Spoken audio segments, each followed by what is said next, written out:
each other half like this.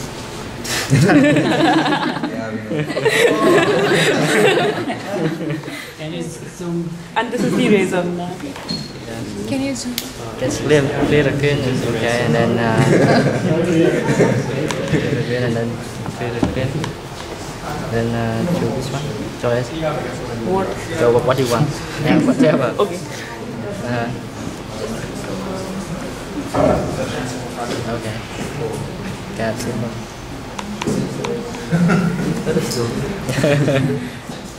Choose the other color. Danger is in red. That's danger. Yeah. Okay. See red tree. Is that free? Okay.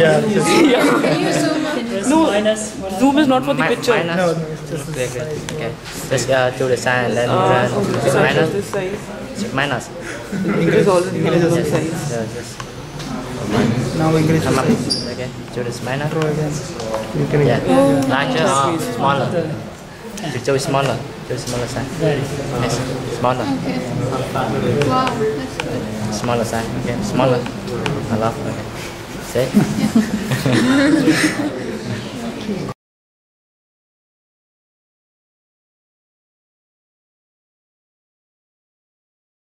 Welcome to the final presentation. So, me and Atul have finished the project, the design of tic-tac-toe.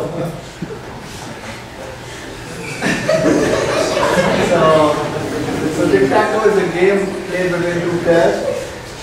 It's player X and player O.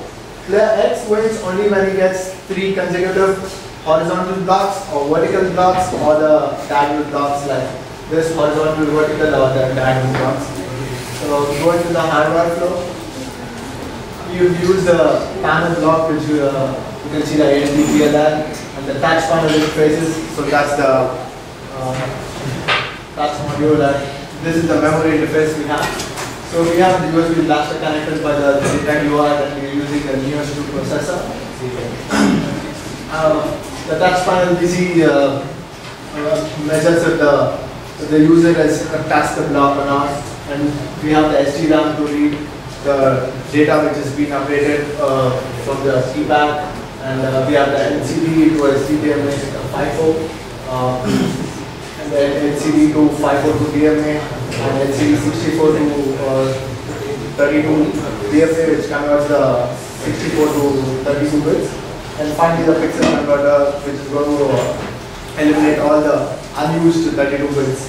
So go to the software flow, Atul is going to explain. So in the tic-tac game, basically it's about the touch. So in this, I have the grids ready and I'll wait for the touch. And if the touch is at the correct position, it will touch. If the touch has happened, then it will basically wait for the check the coordinates if it is in the correct coordinates of the grid. And if the boxes are empty in this, then it will either print X or O, depending on the counter. I put in like if it's an odd, then I'll have the X or a 0. It depends on the game. And if all the symbols are same in a row, column, or a diagonal, then the winner is allotted. Or in all these steps, if the box is empty, it will take go back for another touch. And if the game continues, like if the symbols are not in rows and columns, all 3, then it will flip the player, and it will go back for the wait for the touch. And in this position, if there are 9 boxes, if there is no result with the 9 touches, then it will allot a draw. That's how I basically use the main HL as the touch screen, get pin, and that's it. I'll go ahead with the demonstration of it.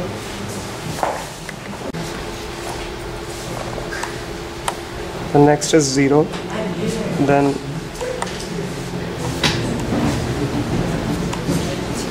like the game is 1, and it resets to the original empty boxes. And I'll try to have a draw situation, like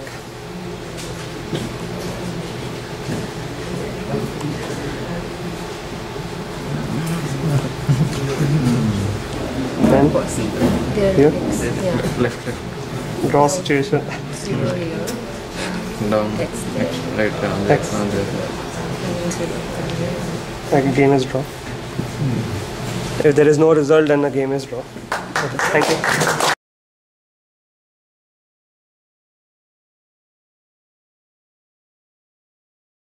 Hello everyone, I'm here to present my Engineering 844 project.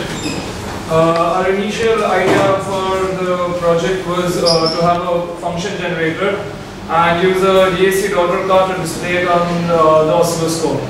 But unfortunately, once we made progress with the project, we realized that that is not possible, as the DAC daughter card uses the same pins as the touch, that is the GPIO pins.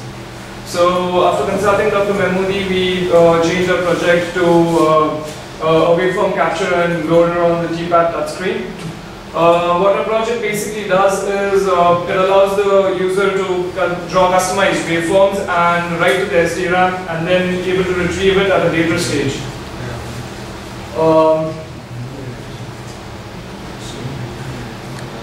This is our hardware for the project. The SDRAM, we use 4 MB for the graphics and 1 PB for each waveform. We also use one board for each memory selection. The starting addresses for the graphics and the waveform are mentioned over here. And the video pipeline goes through the SGDMA, then the FIFO, the adapters, and eventually the LCD controller. Denison will continue with the rest of the presentation.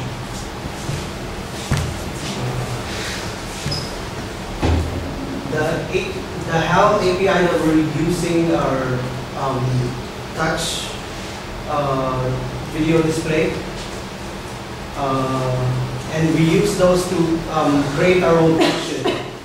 We have a function called distance that calculates the distance between 2 points to draw and to draw the line between them while we're drawing the customized waveform. The background shows the background functions draws whatever background shapes we need. The important one also are the save F, retrieve X and retrieve Y, which writes to the SDRAM while drawing the waveform. It assigns to array and then calls this function to write it to the SDRAM. The retrieve X and Y are actually the